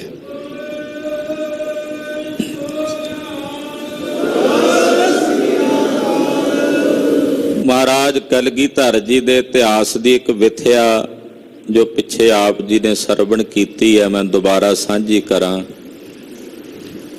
ਗੁਰਦੁਆਰਾ ਘਾਟ ਸਾਹਿਬ ਆਨੰਦਪੁਰ ਸਾਹਿਬ ਦੀ ਧਰਤੀ ਤੇ ਮਹਾਰਾਜ ਜੀ ਇੱਕ ਦਿਨ ਗਏ। ਸੈਦੇ ਮਲਾਹ ਦੇ ਮਨ ਚ ਤਾਂਘ ਸੀ ਕਿ ਸਤਿਗੁਰੂ ਜੀ ਮੇਰੇ ਬੇੜੇ 'ਚ ਬੈਠਣ ਤੇ ਮੈਂ ਉਹਨਾਂ ਨੂੰ ਪਾਰ ਲੈ ਕੇ ਜਾਵਾਂ। ਭਾਵਨਾ ਸਤਿਗੁਰੂ ਜੀ ਸਿੱਖਾਂ ਦੀ ਪੂਰੀ ਕਰਦੇ ਨੇ। ਸੈਦੇ ਮਲਾਹ ਦੇ ਬੇੜੇ 'ਚ ਆ ਕੇ ਬੈਠੇ। ਸੈਦੇ ਨੇ ਦਰਸ਼ਨ ਦਿਦਾਰੇ ਕੀਤੇ। ਸੋਚਦਾ ਵੀ ਜੇ ਬੇੜਾ ਪਾਰਲੇ ਬੰਨੇ ਲਾਇਆ ਤੇ ਸਤਿਗੁਰਾਂ ਲੱਥ ਕੇ ਟੁਰ ਜਾਣਾ, ਤੇ ਜਿੰਨਾ ਚਿਰ ਬੇੜੇ 'ਚ ਇੱਥੇ ਵਿੱਚ ਰੱਖਾਂਗਾ, ਦਰਿਆ ਵਿੱਚ ਹੀ ਟੋਰੀ ਰੱਖਾਂਗਾ, ਤੇ ਉਹਨਾਂ ਚਿਰ ਦਰਸ਼ਨ ਤਾਂ ਹੁੰਦੇ ਰਹਿਣਗੇ ਨਾ। ਦਰਸ਼ਨਾਂ ਦਾ ਲਾਲਚ ਇਹਨੂੰ ਕਹਿੰਦੇ ਆ, ਦਰਸ਼ਨਾਂ ਦਾ ਲਾਲਚ। ਇਹ ਲਾਲਚ ਕਿਤੇ ਸਾਡੇ ਹਿਰਦੇ 'ਚ ਜਾਗ ਪਵੇ। ਇਹ ਲਾਲਚ ਬੜਾ ਪਿਆਰਾ ਲਾਲਚ ਹੈ, ਗੁਰੂ ਦੇ ਦਰਸ਼ਨਾਂ ਦਾ ਲਾਲਚ। ਮਨ ਕਰੇ ਵੀ ਨਹੀਂ, ਪਾਰ ਨਹੀਂ ਲੈ ਕੇ ਜਾਣਾ, ਵਾਵਾ ਕੁਝ ਸਮਾਂ ਦਰਿਆ ਵਿੱਚ ਹੀ ਬੇੜਾ ਠਿੱਲੀ ਜਾਣ। ਸਤਿਗੁਰੂ ਜੀ ਵੀ ਇਹਦੇ ਪ੍ਰੇਮ ਦੇ ਵਸੀਕਾਰ ਹੋਏ ਬੈਠੇ ਨੂੰ ਦਰਸ਼ਨ ਦੇਈ ਜਾਂਦੇ ਨੇ, ਭਾਵਨਾ ਪੂਰੀ ਕਰਦੇ ਆ। ਜਦੋਂ ਵਾਵਾ ਸਮਾਂ ਬੀਤ ਗਿਆ ਤੇ ਸਾਹਿਬ ਸੱਚੇ ਪਾਤਸ਼ਾਹ ਕਹਿੰਦੇ ਆ, ਸੈਦਾ ਜੀ ਹੁਣ ਬੇੜਾ ਪਾਰ ਲੈ ਚੱਲੀਏ। ਕਹਿਣ ਲੱਗਾ ਮਹਾਰਾਜ ਸਤ ਬਚਨ। ਬੇੜਾ ਕਿਨਾਰੇ ਲੈ ਕੇ ਗਏ। ਸਤਿਗੁਰੂ ਜੀ ਨੂੰ ਪਾਰ ਲੈ ਕੇ ਉਤਾਰਿਆ। ਨਾਲ ਸਿੰਘ ਸਨ। ਸਤਿਗੁਰਾਂ ਖੀਸੇ 'ਚ ਹੱਥ ਪਾਇਆ ਤੇ ਮਾਇਆ ਕੱਢ ਕੇ ਦੇਣ ਲੱਗੇ। ਸੈਦਾ ਕਹਿੰਦਾ, ਮਹਾਰਾਜ ਮਲਾਹ ਕੋਲੋਂ ਪੈਸੇ ਥੋੜੀ ਲੈਂਦਾ, ਮਲਾਹ ਕੋਲੋਂ ਥੋੜੀ ਪੈਸੇ ਲਏਗਾ। ਇਹ ਨਿੱਕੇ ਜੇ ਦਰਿਆ ਦਾ ਮਲਾਹ ਮੈਂ ਆ ਮਹਾਰਾਜ। ਤੁਸੀਂ ਆਏ ਮੇਰੇ ਬੇੜੇ 'ਚ ਬੈਠੇ, ਮੈਂ ਤੁਹਾਨੂੰ ਪਾਰ ਉਤਾਰ ਦਿੱਤਾ, ਤੇ ਜਿਹੜਾ ਸੰਸਾਰ ਸਮੁੰਦਰ ਆ ਇਹਦੇ ਮਲਾਹ ਤੁਸੀਂ ਹੋ ਸਤਿਗੁਰੂ ਜੀ। ਜਦੋਂ ਮੈਂ ਆਵਾਂ ਉਦੋਂ ਮੈਨੂੰ ਉਤਾਰ ਦਿਓ ਸਤਿਗੁਰੂ। ਕਲਗੀਧਰ ਸਵਾਮੀ ਕਹਿੰਦੇ, ਸੈਦਾ ਜੀ ਤੁਹਾਡੇ ਤੇ ਸਾਡੀਆਂ ਖੁਸ਼ੀਆਂ ਵੇਖੋ, ਸਾਡੇ ਨਾਲ ਕਿੰਨੇ ਸਿੰਘਾਂ ਨੂੰ ਪਾਰ ਉਤਾਰਿਆ। ਗਿਣਤੀ ਕੀਤੀ ਤੇ ਕਹਿੰਦੇ ਮਹਾਰਾਜ 13 ਸਿੰਘ ਨੇ। ਮਹਾਰਾਜ ਜੀ ਕਹਿੰਦੇ ਤੈਨੂੰ ਕੱਲੇ ਨੂੰ ਨਹੀਂ ਤਾਰਿਆ ਸੈਦਿਆ, ਤੇਰੀਆਂ 13 ਕੁੱਲਾਂ ਤਾਰ ਦਿੱਤੀਆਂ ਸੰਸਾਰ ਤੋਂ।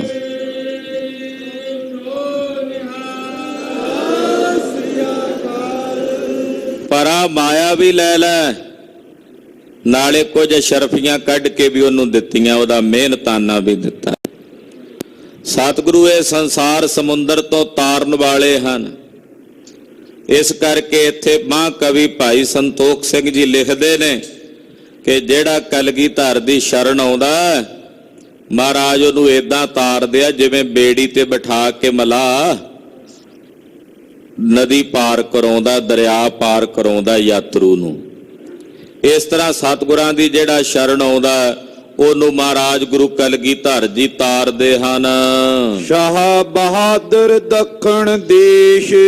ਇੱਧਰ ਬਹਾਦਰ ਸ਼ਾਹ ਜਿਹੜਾ ਸੀ ਉਹ ਦੱਖਣ ਦੇਸ਼ ਦੇ ਵਿੱਚ ਹੀ ਵਿਚਰਦਾ ਸੀ, ਤੇ ਦੱਖਣ ਦੇਸ਼ ਵਿੱਚ ਬਹੁਤ ਸਾਰੇ ਇਲਾਕਿਆਂ ਨੂੰ ਸਰ ਕਰਦਿਆਂ, ਵੱਡਿਆਂ ਵੱਡਿਆਂ ਨਿਜ਼ਾਮਾਂ ਨੂੰ ਆਪਣੇ ਅਧੀਨ ਕਰਦਿਆਂ ਸਤਿਗੁਰਾਂ ਵੱਲ ਆਉਣਾ ਚਾਹੁੰਦਾ। ਫਿਰ ਕਰ ਸਾਧਿਓ ਸਕਲ ਵਿਸ਼ੇਸ਼। ਔਰ ਇਹਨੇ ਸਾਰੇ ਇਲਾਕੇ ਦੇ ਵਿੱਚ ਫਿਰ ਕੇ ਵਿਚਰ ਕੇ ਚੰਗੇ ਚੰਗੇ ਦੇਸ਼ਾਂ ਨੂੰ ਆਪਣੇ ਅਧੀਨ ਕੀਤਾ। ਹੈਦਰਾਬਾਦ ਤੱਕ ਦੇ ਇਲਾਕੇ ਜਿਹੜੇ ਇਹਦੇ ਪਿਤਾ ਨੇ ਪਹਿਲਾਂ ਸਰ ਕੀਤੇ ਹੋਏ ਸਨ, ਉੱਥੇ ਉੱਥੇ ਜਾ ਕੇ ਆਪਣਾ ਅਮਲ ਠਹਿਰਾਇਆ। ਦੇਸ਼ ਪੰਜਾਬ ਗਰਦ ਕਰ ਦੀਨ। ਉਧਰ ਪੰਜਾਬ ਦੇ ਵਿੱਚ ਬਾਬਾ ਬੰਦਾ ਸਿੰਘ ਬਹਾਦਰ ਦੀਆਂ ਧਾਕਾਂ ਪੈਣੀਆਂ ਸ਼ੁਰੂ ਹੋ ਗਈਆਂ। ਬਹਾਦਰ ਸ਼ਾਹ ਨੂੰ ਖਬਰਾਂ ਮਿਲਣ ਲੱਗ ਪਈਆਂ ਸੀ ਕਿ ਬਾਬਾ ਬੰਦਾ ਸਿੰਘ ਬਹਾਦਰ ਨੇ ਜਾ ਕਰਕੇ ਪੰਜਾਬ ਦੀ ਧਰਤੀ ਤੇ ਕਲਗੀਧਰ ਪਾਤਸ਼ਾਹ ਜੀ ਮਹਾਰਾਜ ਜੀ ਦੇ ਥਾਪੜੇ ਨਾਲ ਵੈਰੀਆਂ ਨੂੰ ਸੋਧੇ ਲਾਣੇ ਸ਼ੁਰੂ ਕਰ ਦਿੱਤੇ ਹਨ। ਸੂਬੇ ਕਿਤਕ ਮਾਰ ਕਰ ਲੀਨ।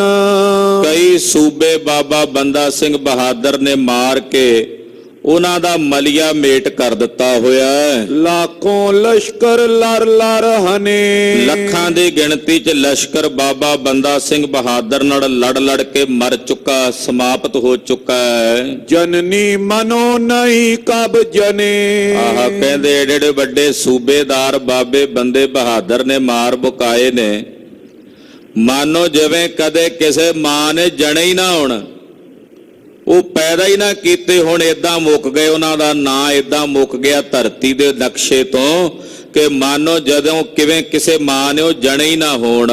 ਸਤਿਗੁਰ ਐਸੋ ਸਿੱਖ ਪਠਾਇਓ। ਸਤਿਗੁਰੂ ਕਲਗੀਧਰ ਜੀ ਨੇ ਇਹੋ ਜਿਹਾ ਸਿੰਘ ਆਪਣਾ ਭੇਜਿਆ, ਬਾਬਾ ਬੰਦਾ ਸਿੰਘ ਬਹਾਦਰ। ਦੇਸ਼ ਉਜਾਰਿਓ ਧੂਲ ਮਿਲਾਇਓ। ਇਹਨੇ ਜਾ ਕੇ ਪੰਜਾਬ ਦੀ ਧਰਤੀ ਤੇ ਤਕਰੀਬਨ ਵੱਡੇ ਵੱਡੇ ਨਗਰ ਉਜਾੜ ਦਿੱਤੇ ਨੇ। ਵੱਡੇ ਵੱਡੇ ਨਗਰ ਉਜਾੜ ਕੇ ਧੂੜ ਵਿੱਚ ਮਿਲਾ ਦਿੱਤੇ ਹਨ। ਇਤਿਆਦਿਕ ਸੁਧ ਸ਼ਾਹ ਸਮੀਪ। ਬਾਦਸ਼ਾਹ ਕੋਲੇ ਖਬਰਾਂ ਪਹੁੰਚਦੀਆਂ ਸਨ। ਬਹਾਦਰ ਸ਼ਾਹ ਇਹ ਲੜਨ ਵੀ ਆਇਆ, ਇੱਕ ਵਾਰ ਆਪਣੀ ਫੌਜ ਭੇਜੀ। ਬਾਬਾ ਕਲਗੀਧਰ ਤਾਂ ਜੋਤੀ ਜੋਤ ਸਮਾ ਗਏ ਨਾ 8 ਵਿੱਚ, ਤੋਂ ਬਾਅਦ ਵਿੱਚ ਇਹ ਲੜਨ ਵੀ ਆਇਆ। ਤਕਰੀਬਨ 1711 ਦੇ ਨੇੜੇ ਨੇ ਆਪਣੀ ਫੌਜ ਭੇਜੀ ਸੀ ਬਾਬਾ ਬੰਦਾ ਸਿੰਘ ਬਹਾਦਰ ਨਾਲ ਲੜਨ ਲਈ, ਪਰ ਉਹ ਹਾਰ ਕੇ ਵਾਪਸ ਗਏ ਸੀ, ਜਿੱਤ ਨਹੀਂ ਸਕਿਆ। ਤੋ ਇਹ ਸਾਰੀਆਂ ਖਬਰਾਂ ਜਿਹੜੀਆਂ ਸਨ ਉਹ ਬਹਾਦਰ ਸ਼ਾਹ ਤੱਕ ਪਹੁੰਚੀਆਂ ਸਨ। ਪਹੁੰਚੇ ਨਿਤ ਮਾਰੇ ਅਵਨੀਪ। ਇਹਨੂੰ ਰੋਜ਼ ਖਬਰ ਪਹੁੰਚਦੀ ਸੀ ਬਹਾਦਰ ਸ਼ਾਹ ਨੂੰ, ਬਾਬਾ ਬੰਦਾ ਸਿੰਘ ਬਹਾਦਰ ਦੀ, ਕਿ ਅੱਜ ਬਾਬੇ ਬੰਦੇ ਬਹਾਦਰ ਨੇ ਸਵਾਣਾ ਲੁੱਟਿਆ, ਅੱਜ ਬਾਬਾ ਬੰਦਾ ਸਿੰਘ ਬਹਾਦਰ ਨੇ ਸਡੋਰੇ ਤੇ ਫਤਿਹ ਪ੍ਰਾਪਤ ਕੀਤੀ ਹੈ, ਅੱਜ ਬਾਬੇ ਬੰਦੇ ਬਹਾਦਰ ਨੇ ਸਰਹੰਦ ਦੇ ਸੂਬੇਦਾਰ ਨੂੰ ਸੋਧਿਆ, ਅੱਜ ਉਹ ਬਟਾਲੇ ਦੇ ਇਲਾਕੇ ਨੂੰ ਵਧਿਆ। ਏਦਾਂ ਕੱਲੀ ਕੱਲੀ ਖਬਰ, ਕਿਉਂਕਿ ਬਾਦਸ਼ਾਹ ਸੀ ਹਿੰਦੁਸਤਾਨ ਦਾ, ਤੋ ਇੱਕ ਇੱਕ ਖਬਰ ਜਿਹੜੀ ਸੀ ਉਹ ਬਾਦਸ਼ਾਹ ਬਹਾਦਰ ਸ਼ਾਹ ਕੋਲ ਬਾਬਾ ਬੰਦਾ ਸਿੰਘ ਬਹਾਦਰ ਦੀ ਪਹੁੰਚਦੀ ਹੈ। ਸੂਬਾ ਖਾਨ ਵਜੀਦ ਸੰਘਾਰਿਓ। ਕਿ ਬਾਬਾ ਬੰਦਾ ਸਿੰਘ ਬਹਾਦਰ ਨੇ ਵਜੀਦਾ ਪਾਪੀ ਜਿਹੜਾ ਸੀ ਉਹ ਮਾਰ ਦਿੱਤਾ। ਇਹਨੂੰ ਫਿਰ ਚੇਤੇ ਆਉਂਦੀਆਂ ਗੱਲਾਂ ਕਿ ਮਹਾਰਾਜ ਕਲਗੀਧਰ ਜੀ ਨੇ ਮੈਨੂੰ ਕਿਹਾ ਸੀ ਵੀ ਸਾਡਾ ਸਵਾਲ ਪੂਰਾ ਕਰ, ਤੇ ਜੇ ਮੈਂ ਸਵਾਲ ਪੂਰਾ ਕਰ ਦਿੰਦਾ ਏਦਾਂ ਦੇਸ਼ ਨਾ ਉਜੜਦਾ। ਸਤਿਗੁਰੂ ਜੀ ਨੇ ਆਪ ਹੀ ਕਰਾ ਲਿਆ ਆਪਣਾ ਕਾਰਜ, ਆਪਣਾ ਸਿੰਘ ਭੇਜ ਕੇ। ਇਹਨੂੰ ਪਛਤਾਵਾ ਵੀ ਹੁੰਦਾ ਜਦੋਂ ਸੁਣਦਾ ਕਿ ਬਾਬਾ ਬੰਦਾ ਸਿੰਘ ਬਹਾਦਰ ਨੇ ਵਜੀਦੇ ਨੂੰ ਮਾਰ ਕੱਤਿਆ ਹੈ। ਜ਼ਬਰਦਸਤ ਦੂਜਾ ਲੜ ਮਾਰਿਓ। ਲਾਹੌਰ ਦਾ ਸੂਬੇਦਾਰ ਜਿਹੜਾ ਉਹ ਵੀ ਲੜ ਕੇ ਮਾਰ ਦਿੱਤਾ। ਸੈਯਦ ਖਾਨ ਮੁਗਲ ਗਨ ਭਾਰੇ। ਵੱਡੇ ਵੱਡੇ ਸੈਯਦ, ਵੱਡੇ ਵੱਡੇ ਖਾਨ ਮੁਗਲ, ਉਹ ਸਾਰੇ ਮਾਰ ਮੁਕਾਏ ਨੇ ਬੰਦੇ ਬਹਾਦਰ ਨੇ। ਕੌਣ ਗਨੇ ਸੰਗਰ ਮੈਂ ਮਾਰੇ। ਜਿੰਨੇ ਯੋਧੇ, ਜਿੰਨੇ ਸੂਰਮੇ, ਜਿੰਨੇ ਨਵਾਬ ਬਾਬਾ ਬੰਦਾ ਸਿੰਘ ਬਹਾਦਰ ਨੇ ਰਣ ਭੂਮੀ 'ਚ ਮਾਰੇ ਨੇ, ਉਹਨਾਂ ਦੀ ਗਿਣਤੀ ਕੌਣ ਕਰੇ, ਉਹ ਗਿਣੇ ਨਹੀਂ ਜਾ ਸਕਦੇ। ਦਿੱਲੀ ਮੈਂ ਦਬ ਕਾਬੋ ਪਰਿਓ। ਦਿੱਲੀ ਦੇ ਵਿੱਚ ਵੀ ਜਿਹੜੇ ਕਿਲਿਆਂ 'ਚ ਬੈਠੇ, ਲਾਲ ਕਿਲਿਆਂ 'ਚ ਵੱਡੇ ਵੱਡੇ ਨਵਾਬ, ਉਹ ਵੀ ਦਬਕ ਕੇ ਰਹਿੰਦੇ ਆ। ਉਹਨਾਂ ਨੂੰ ਵੀ ਹੌਸਲਾ ਨਹੀਂ ਪੈਂਦਾ ਵੀ ਉਹ ਦਿੱਲੀੋਂ ਬਾਹਰ ਨਿਕਲ ਕੇ ਪੰਜਾਬ ਵਾਲੇ ਪਾਸੇ ਆਉਣ। ਉਹਨਾਂ ਦੇ ਮਨ ਵਿੱਚ ਵੀ ਦਬਕਾ ਤੇ ਡਰ ਬਣਿਆ ਹੋਇਆ। ਲੂਟੇ ਆਨ ਸਭਨ ਔਰ ਡਰਿਓ। ਉਹਨਾਂ ਨੂੰ ਇਹ ਡਰ ਹੈ ਵੀ ਕਿਤੇ ਬੰਦਾ ਦਿੱਲੀ ਵੱਲ ਨਾ ਆ ਜਾਏ, ਕਿਤੇ ਦਿੱਲੀ ਵਾਲੇ ਪਾਸੇ ਮੂੰਹ ਕਰ ਲਿਆ ਤੇ ਉਹਨਾਂ ਨੇ ਦਿੱਲੀ ਵੀ ਉਜਾੜਦਿਆਂ ਦੇਰੀ ਨਹੀਂ ਲਾਉਣੀ। ਇਸ ਕਰਕੇ ਉਹ ਦਿੱਲੀ ਵਿੱਚ ਹੀ ਦਬਕ ਕੇ ਬੈਠੇ ਰਹਿੰਦੇ ਤੇ ਮਨ ਉਹਨਾਂ ਦੇ ਡਰੇ ਹੋਏ ਨੇ, ਮਨ ਉਹਨਾਂ ਦੇ ਸਹਿਮੇ ਹੋਏ ਨੇ। ਪ੍ਰਥਮ ਸ਼ਾਹ ਬੋਸੋ ਪਟ ਪਠਾਏ। ਬਹਾਦਰ ਸ਼ਾਹ ਨੇ ਪਹਿਲਾਂ ਬਾਬਾ ਬੰਦਾ ਸਿੰਘ ਬਹਾਦਰ ਨੂੰ ਕਾਬੂ ਕਰਨ ਵਾਸਤੇ ਆਪਣੇ ਵੱਲੋਂ ਬੜੇ ਬੜੇ ਬੰਦੇ ਭੇਜੇ ਸਨ, ਬੜੇ ਬੜੇ ਨਵਾਬ ਭੇਜੇ, ਚੰਗੇ ਚੰਗੇ ਜਰਨੈਲ ਭੇਜੇ ਸਨ। ਲੜ ਕਰ ਮਾਰੋ ਯਤਨ ਬਤਾਏ, ਉਹਨਾਂ ਨੂੰ ਯਤਨ ਬਤਾ ਕੇ ਦੱਸ ਭੇਜਿਆ, ਸਿੱਖਿਆ ਦੇ ਕੇ ਵੀ ਇਦਾਂ ਲੜ ਕੇ ਮਾਰਿਓ ਬੰਦੇ ਨੂੰ, ਇਦਾਂ ਮਾਰਿਓ। ਬਥੇਰੀਆਂ ਤਰਕੀਬਾਂ ਬਣਾ ਬਣਾ ਕੇ ਭੇਜਦਾ ਰਿਹਾ। ਪੁਨ ਪੁਨ ਸੁਧ ਇਸ ਬਿਦ ਕੀ ਗਈ, ਪਰ ਇਹਦੀ ਕਾਮਯਾਬੀ ਨਹੀਂ ਹੋ ਸਕੀ। ਬਹਾਦਰ ਸ਼ਾਹ ਬਾਬਾ ਬੰਦਾ ਸਿੰਘ ਬਹਾਦਰ ਨੂੰ ਕਾਬੂ ਕਰਨ ਚ ਕਾਮਯਾਬ ਨਹੀਂ ਹੋ ਸਕਿਆ।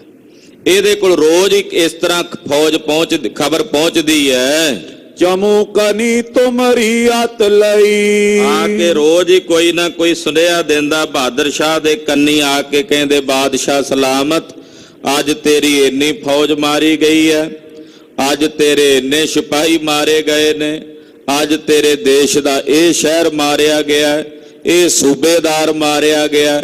ਏਦਾਂ ਰੋਜ਼ ਹੀ ਬਹਾਦਰ ਸ਼ਾਹ ਦੇ ਕੋਲੇ ਖਬਰਾਂ ਪਹੁੰਚਦੀਆਂ ਨੇ। ਮਹਾਪ੍ਰਬਲ ਏ ਜਾਏ ਨਾ ਮਾਰਿਓ, ਪਤਾ ਲੱਗ ਗਿਆ ਬਹਾਦਰ ਸ਼ਾਹ ਨੂੰ ਕਿ ਬੰਦਾ ਬਹਾਦਰ ਮਹਾਪ੍ਰਬਲ ਹੈ। ਹੋਵੇ ਵੀ ਕਿਉਂ ਨਾ, ਇਹਦੇ ਗੁਰੂ ਮਹਾਪ੍ਰਬਲ ਗੁਰੂ ਕਲਗੀਧਰ ਜੀ ਹਨ।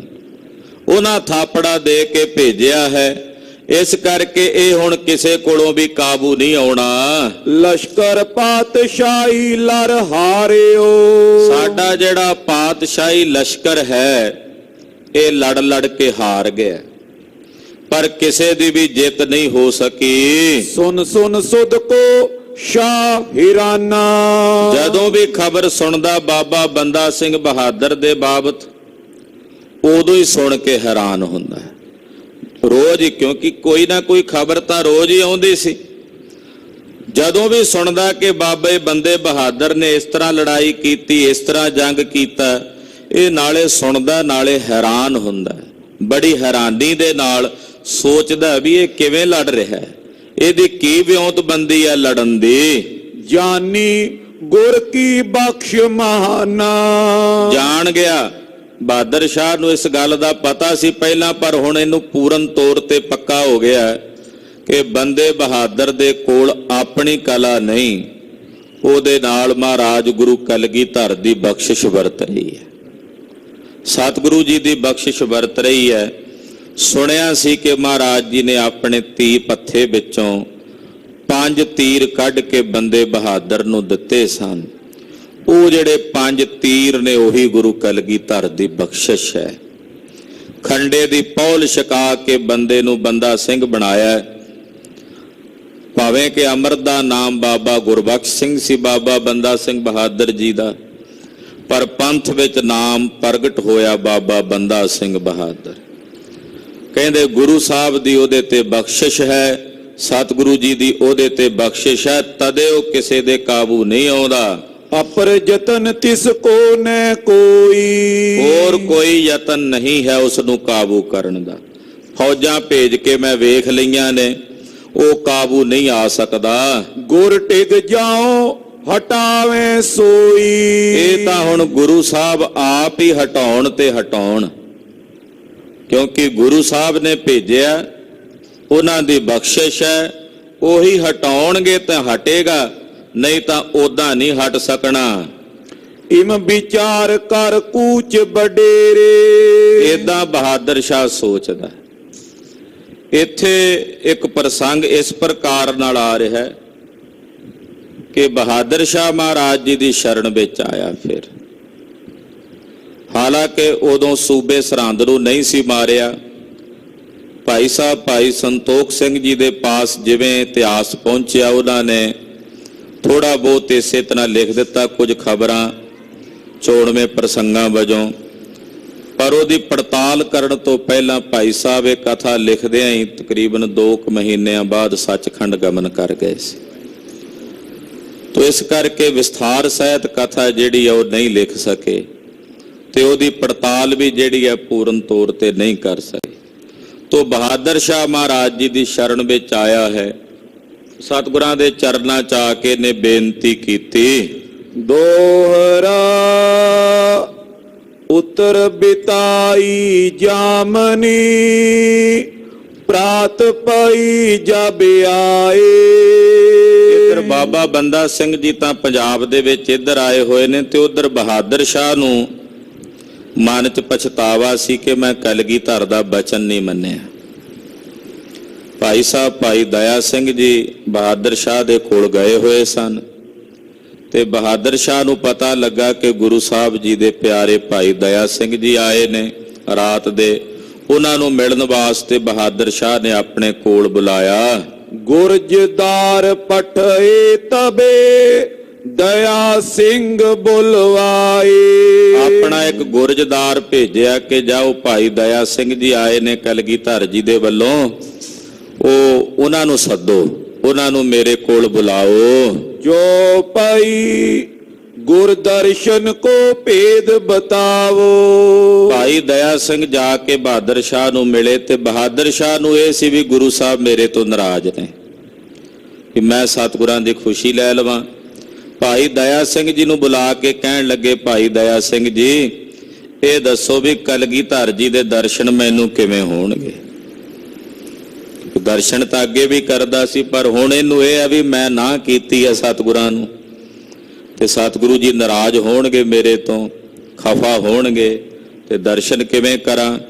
ਭੇਤ ਦੱਸੋ ਵੀ ਕਿਹੜੇ ਸਮੇਂ ਜਾ ਕੇ ਮੈਂ ਗੁਰੂ ਜੀ ਨੂੰ ਮਿਲਾਂ? ਕਬ ਪਹੁੰਚੇ ਮਨ ਕੋਪ ਮਿਟਾਵੋ। ਮੈਂ ਕਦੋਂ ਉਹਨਾਂ ਕੋਲ ਪਹੁੰਚ ਕਰਾਂ ਤੇ ਉਹਨਾਂ ਦੀ ਸ਼ਰਨ 'ਚ ਜਾ ਕੇ ਬੇਨਤੀ ਕਰਾਂ ਤੇ ਉਹ ਆਪਣੇ ਮਨ ਦਾ ਜਿਹੜਾ ਗੁੱਸਾ ਹੈ ਉਹ ਮੇਰੇ ਤੇ ਨਾ ਕਰਨ। ਮੈਨੂੰ ਏਦਾਂ ਜਾਪਦਾ ਵੀ ਸਤਿਗੁਰੂ ਜੀ ਮੇਰੇ ਤੋਂ ਨਾਰਾਜ਼ ਨੇ। ਮੈਂ ਤਾਂ ਲਿਖਤ ਕਰਕੇ ਦਿੱਤੀ ਸੀ ਉਹਨਾਂ ਨੂੰ, ਫਿਰ ਵੀ ਉਹਨਾਂ ਦਾ ਸਵਾਲ ਨਹੀਂ ਪੂਰਾ ਕੀਤਾ। ਉਹਨਾਂ ਕਿਹਾ ਸੀ ਕਿ ਸਾਡਾ ਇੱਕ ਸਵਾਲ ਪੂਰਾ ਕਰ ਦੇ, ਤੈਨੂੰ ਬਾਦਸ਼ਾਹੀ ਦੇ ਦੇਵਾਂਗੇ। ਉਹਨਾਂ ਆਪਣਾ ਬਚਨ ਪੂਰਾ ਕੀਤਾ ਪਰ ਮੈਂ ਨਹੀਂ ਕਰ ਸਕਿਆ। ਇਸ ਗੱਲ ਦਾ ਮੈਨੂੰ ਪਛਤਾਵਾ ਬੜਾ ਤੇ ਮੈਂ ਸੋਚਦਾ ਵੀ ਗੁਰੂ ਸਾਹਿਬ ਮੇਰੇ ਤੋਂ ਨਾਰਾਜ਼ ਨੇ। ਭਾਈ ਦਇਆ ਸਿੰਘ ਜੀ ਤੁਸੀਂ ਗੁਰੂ ਸਾਹਿਬ ਦੇ ਨਿਕਟਵਰਤੀ ਹੋ, ਉਹਨਾਂ ਦੇ ਕੋਲੋਂ ਆਏ ਹੋ ਤੇ ਮੇਰਾ ਮਨ ਹੈ ਵੀ ਮੈਂ ਉਹਨਾਂ ਕੋਲ ਜਾਵਾਂ ਪਰ ਉਸ ਟਾਈਮ ਜਾਵਾਂ ਜਦੋਂ ਉਹਨਾਂ ਦੇ ਮਨ 'ਚ ਰੋਸ ਨਾ ਆਵੇ ਮੇਰੇ ਪ੍ਰਤੀ, ਉਹ ਨਾਰਾਜ਼ ਨਾ ਹੋਣ। ਨੈ ਚਾਹਤ ਗੁਰ ਮੇਲ ਹਮਾਰਾ। ਮੈਂ ਚਾਹੁੰਦਾ ਇੱਕ ਵਾਰ ਸਤਿਗੁਰਾਂ ਨਾਲ ਮੇਰਾ ਮੇਲ ਹੋਵੇ ਤੇ ਮੈਂ ਉਹਨਾਂ ਕੋਲ ਮਾਫੀ ਮੰਗ ਲਵਾਂ, ਮੈਂ ਉਹਨਾਂ ਕੋਲੋਂ ਆਪਣੀ ਇਸ ਭੁੱਲ ਦੀ ਖਿਮਾ ਯਾਚਨਾ ਕਰ ਲਵਾਂ। ਜਾਣਿਓ ਪੂਰਬ ਕੂਰ ਉਚਾਰਾ। ਮੈਂ ਇਹ ਜਾਣਦਾ ਵੀ ਮੈਂ ਪਹਿਲਾਂ ਝੂਠ ਬੋਲਿਆ, ਇਸ ਗੱਲ ਦਾ ਮੈਨੂੰ ਪਛਤਾਵਾ ਹੈ ਕਿ ਮੈਂ ਪਹਿਲਾਂ ਝੂਠ ਬੋਲਿਆ। ਅਬ ਕਰ ਬਿਨਤੀ ਮੈਂ ਬਖਸ਼ਾਵੋ। ਮੈਂ ਹੁਣ ਸਤਿਗੁਰਾਂ ਨੂੰ ਬੇਨਤੀ ਕਰਕੇ ਆਪਣੀ ਭੁੱਲ ਬਖਸ਼ਾਣਾ ਚਾਹੁੰਦਾ। ਇੱਕ ਤਾਂ ਕੱਲਾ ਝੂਠ ਬੋਲਣਾ ਹੁੰਦਾ, ਮੈਂ ਤਾਂ ਲਿਖਤ ਕਰਕੇ ਝੂਠ ਬੋਲਿਆ, ਲਿਖਤ ਕਰਕੇ ਵੀ ਮੁੱਕਰਿਆ ਹਾਂ, ਸਤਿਗੁਰਾਂ ਦਾ ਬਚਨ ਨਹੀਂ ਪੂਰਾ ਕੀਤਾ। ਮੈਂ ਆਪਣੀ ਭੁੱਲ ਆਪਣਾ ਗੁਨਾਹ ਸਤਿਗੁਰਾਂ ਦੀ ਸ਼ਰਨ 'ਚ ਜਾ ਕੇ ਬਖਸ਼ਾਣਾ ਚਾਹੁੰਦਾ ਹਾਂ। ਰਿਸ ਮਿਟਾਏ ਕਰ ਹਿਰਦੈ ਰਿਝਾਵੋ। ਕਿ ਸਤਿਗੁਰੂ ਜੀ ਦਾ ਗੁੱਸਾ ਮੇਰੇ ਤੇ ਨਾ ਹੋਵੇ, ਉਹ ਰੋਸ ਨਾ ਕਰਨ ਮੇਰੇ ਤੇ ਮੇਰੇ ਤੇ ਰੀਝ ਪੈਣ, ਪ੍ਰਸੰਨ ਹੋ ਜਾਣ। ਮੇਰੀ ਇਹ ਇੱਛਾ ਹੈ ਕਿ ਮੈਨੂੰ ਭਾਈ ਦਇਆ ਸਿੰਘ ਜੀ ਤੁਸੀਂ ਜੁਗਤੀ ਦੱਸੋ ਵੀ ਕਿਵੇਂ ਜਾਵਾਂ, ਵੀ ਉਹ ਮੇਰੇ ਤੇ ਨਾਰਾਜ਼ ਨਾ ਹੋਣ, ਖਫਾ ਨਾ ਹੋਣ ਤੇ ਮੇਰੇ ਤੇ ਪ੍ਰਸੰਨ ਹੋ ਜਾਣ। ਸੁਨ ਕਰ ਦਇਆ ਸਿੰਘ ਤਬ ਕਹਿਓ। ਸੁਣ ਕੇ ਭਾਈ ਦਇਆ ਸਿੰਘ ਜੀ ਬੋਲੇ, ਆਚੋ ਏਕ ਸਮੋ ਮੈਂ ਲਿਓ। ਭਾਈ ਸਾਹਿਬ ਕਹਿਣ ਲੱਗੇ, ਬਾਦਸ਼ਾਹ ਬਹਾਦਰ ਸ਼ਾਹ ਇੱਕ ਟਾਈਮ ਮੈਂ ਸਤਿਗੁਰਾਂ ਦਾ ਹੁਣ ਇੱਕ ਬੜਾ ਭਲਾ ਸਮਾਂ ਵੇਖਿਆ ਕਲਗੀਧਰ ਜੀ ਦਾ। ਜਿਸ ਸਮੇਂ ਤੂੰ ਜਾਵੇਂ ਤੇ ਉਹ ਤੈਨੂੰ ਬਖਸ਼ ਦੇਣਗੇ। ਉਹ ਸਮਾਂ ਬੜਾ ਭਲਾ ਸਮਾਂ ਜਿਹੜਾ ਅੱਜ ਕੱਲ ਦੇ ਦਿਨਾਂ ਵਿੱਚ ਅਸੀਂ ਵੇਖ ਰਹੇ ਹਾਂ। ਉਹਨਾਂ ਦੇ ਕੋਲ ਰਹਿ ਕੇ ਕੀਤਕ ਦਿਨ ਤੇ ਇਮਕ੍ਰਿਤ ਠਾਨੇ। ਬਾਦਸ਼ਾਹ ਕਹਿੰਦਾ ਕਿਹੜਾ ਸਮਾਂ?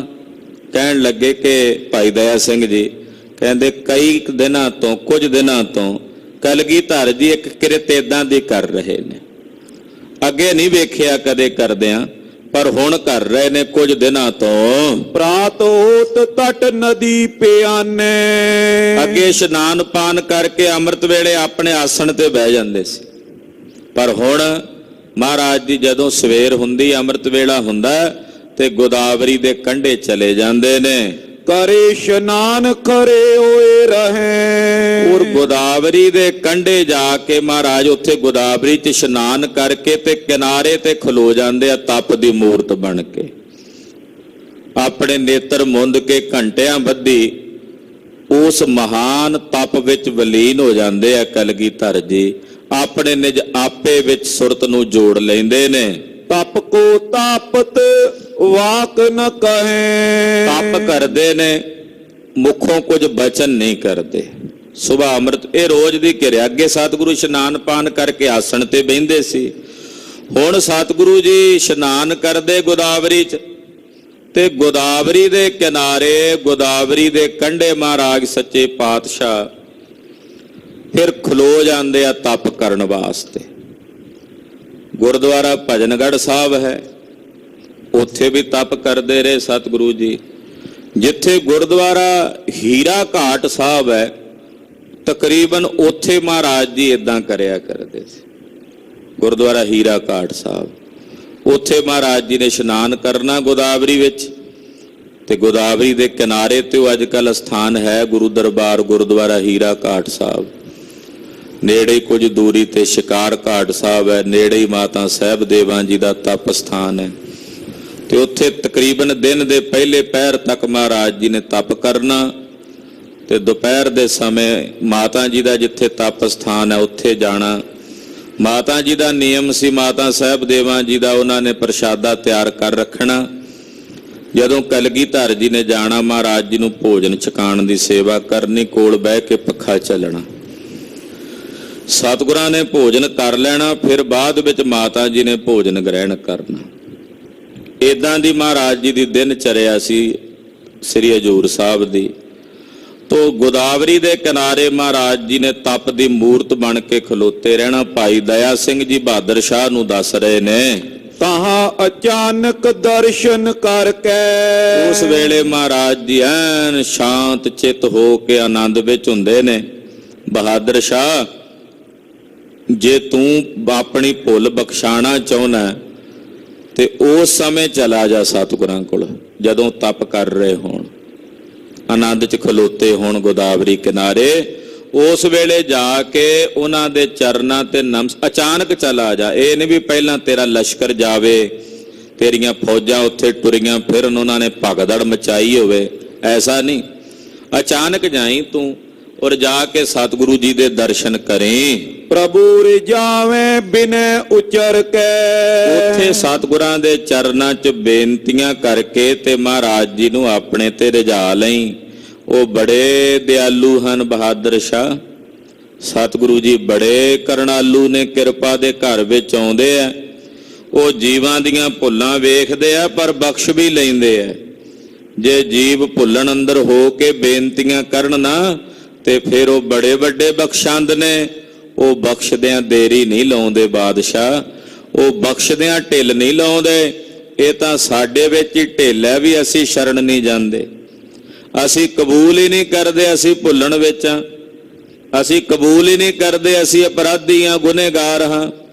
ਉਹ ਤਾਂ ਬਖਸ਼ਣ ਨੂੰ ਤਿਆਰ ਬੈਠੇ ਨੇ, ਜੇ ਉਹਨਾਂ ਦੀ ਸ਼ਰਨ 'ਚ ਜਾ ਕੇ ਮੰਨੀਏ, ਹੋ ਅਪਰਾਧੀ ਗੁਨੇਗਾਰ ਹੋ ਬੇਮੁਖ ਮੰਦਾ, ਵਿਸ਼ਵਾਸ ਘਾਤੀ ਅਕਿਰਤ ਘਾਣ ਮੁਝ ਕੋ ਨਾ ਰਖੰਦਾ। ਮਹਾਰਾਜ ਅਸੀਂ ਗੁਨਹਗਾਰ ਹਾਂ, ਅਪਰਾਧੀ ਹਾਂ, ਵਿਸ਼ਵਾਸ ਘਾਤੀ ਹਾਂ, ਕਿਰਤ ਕਾਣੀ, ਮੰਦਿਆਂ ਤੋਂ ਮੰਦੇ ਆ ਮਹਾਰਾਜ। ਪਰ ਸਤਿਗੁਰੂ ਕਿੱਡੇ ਵੱਡੇ ਬਖਸ਼ੰਦ ਨੇ। ਭਾਈ ਗੁਰਦਾਸ ਜੀ ਕਹਿੰਦੇ ਆ, ਜਿਹੋ ਜਿਹਾ ਵੀ ਐ ਆਪਣੇ ਗੁਰੂ ਨੂੰ ਸਿਮਰ ਸਿਮਰ ਮੁਰੀਦਾਂ ਢਾਡੀਆ, ਸਤਿਗੁਰ ਬਖਸ਼ੰਦਾ। ਸਤਿਗੁਰੂ ਬਖਸ਼ਣਹਾਰ ਨੇ। ਹੇ ਭਾਈ, ਗੁਰੂ ਦੀ ਸ਼ਰਨ 'ਚ ਆ ਕੇ ਆਪਣੇ ਸਾਹਿਬ ਨੂੰ ਸਿਮਰ।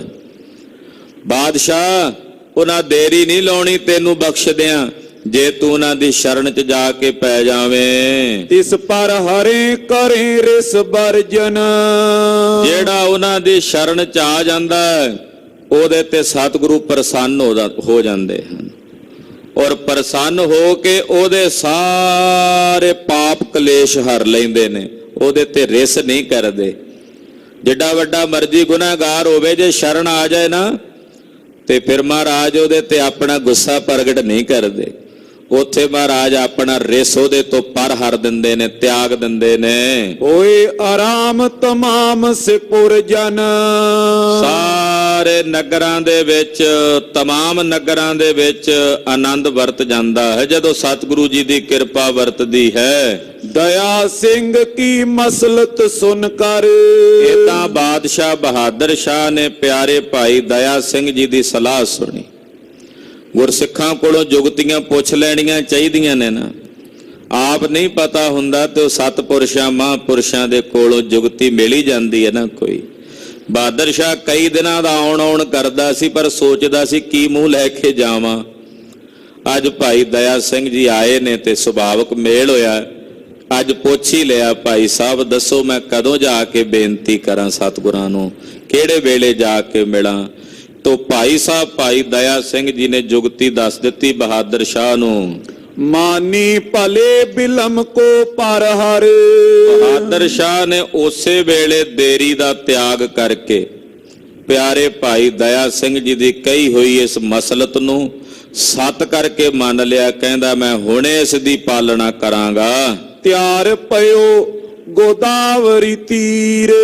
ਔਰ ਬਾਦਸ਼ਾਹ ਬਹਾਦਰ ਸ਼ਾਹ ਤਿਆਰ ਹੋਇਆ ਗੋਦਾਵਰੀ ਦੇ ਕਿਨਾਰੇ ਜਾਣ ਵਾਲੇ ਪਾਸੇ, ਜਿੱਥੇ ਮਹਾਰਾਜ ਗੁਰੂ ਕਲਗੀਧਰ ਪਾਤਸ਼ਾਹ ਜੀ ਤਪ ਸਾਧਨਾ ਕਰਦੇ ਹਨ।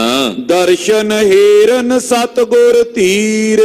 ਸਤਿਗੁਰੂ ਜੀ ਦੇ ਦਰਸ਼ਨ ਕਰਨ ਵਾਸਤੇ, ਮਹਾਰਾਜ ਜੀ ਦੇ ਦੀਦਾਰ ਕਰਨ ਵਾਸਤੇ ਬਾਦਸ਼ਾਹ ਬਹਾਦਰ ਸ਼ਾਹ ਗੁਰੂ ਸ਼ਰਨ ਚ ਆ ਰਿਹਾ ਹੈ। ਕਲਗੀਧਰ ਜੀ ਦੇ ਦੀਦਾਰ ਕਰ ਰਿਹਾ, ਮਹਾਰਾਜ ਜੀ ਨੂੰ ਭੇਟਾ ਅਰਪਣ ਕਰ ਰਿਹਾ। ਉਹ ਕਥਾ ਆਪ ਦੀ ਅਗਲਿਆਂ ਪ੍ਰਸੰਗਾਂ ਵਿੱਚ ਸਰਵਣ ਕਰੋਗੇ। ਗੁਰੂ ਪਾਤਸ਼ਾਹ ਦੀ ਪਾਵਨ ਪਵਿੱਤਰ ਅੰਮ੍ਰਿਤਮਈ ਕਥਾ ਕਥਨ ਕਰਦਿਆਂ ਹੋਈਆਂ ਭੁੱਲਾਂ ਚੁੱਕਾਂ ਦੀ ਖਿਮਾ। ਵਾਹਿਗੁਰੂ ਵਾਹਿਗੁਰੂ ਵਾਹਿਗੁਰੂ ਵਾਹਿਗੁਰੂ। ਵਾਹਿਗੁਰੂ ਵਾਹਿਗੁਰੂ ਵਾਹਿਗੁਰੂ ਵਾਹਿਗੁਰੂ ਵਾਹਿਗੁਰੂ ਵਾਹਿਗੁਰੂ ਵਾਹਿਗੁਰੂ ਵਾਹਿਗੁਰੂ ਵਾਹਿਗੁਰੂ ਵਾਹਿਗੁਰੂ ਵਾਹਿਗੁਰੂ ਵਾਹਿਗੁਰੂ ਵਾਹਿਗੁਰੂ ਵਾਹਿਗੁਰੂ ਵਾਹਿਗੁਰੂ ਵਾਹਿਗੁਰੂ ਵਾਹਿਗੁਰੂ ਵਾਹਿਗੁਰੂ ਵਾਹਿਗੁਰੂ ਜੀ। ਵਾਹਿਗੁਰੂ ਵਾਹਿਗੁਰੂ ਵਾਹਿਗੁਰੂ ਵਾਹਿਗੁਰੂ ਵਾਹਿਗੁਰੂ ਵਾਹਿਗੁਰੂ ਵਾਹਿਗੁਰੂ ਵਾਹਿਗੁਰੂ ਹੈ ਅਚੁੱਤ ਹੈ ਪਾਰ ਬ੍ਰਹਮ ਅਬਨਾਸੀ ਅਗਨਾਸ ਹੈ ਪੂਰਨ ਹੈ ਸਰਬ ਮੈਂ ਪੰਜਨ ਗੁਣਤਾਸ ਹੈ ਸੰਗੀ ਹੈ ਨਿਰੰਕਾਰ ਏ ਨਿਰਗੁਣ ਸਭ ਟੇਤ ਹੈ ਗੋਬਿੰਦ ਹੈ ਗੁਣ ਨਿਧਾਨ ਕੇ ਸਦਾ ਬਵੇਦ ਹੈ ਅਪਰੰਪਰ ਹਰ ਹਰੇ ਹੈ ਪੀਓ ਅਣਹਾਰ ਹੈ ਸੰਤ ਹੈ ਕੈ ਸਦਾ ਸੰਗ ਨਿਧਾਰਾ ਆਧਾਰ ਠਾਕੁਰ ਹਉ ਦਾਸ रो ਮੈਂ ਨਿਰਗੁਣ ਗੁਣ ਨਹੀਂ ਕੋਈ ਨਾਨਕ ਦੀਜੈ ਨਾਮ ਦਾਨ ਕੋਈ ਐ ਪਰੋਏ ਆਏ ਪ੍ਰਭ ਸ਼ਰਣਾਗਤੀ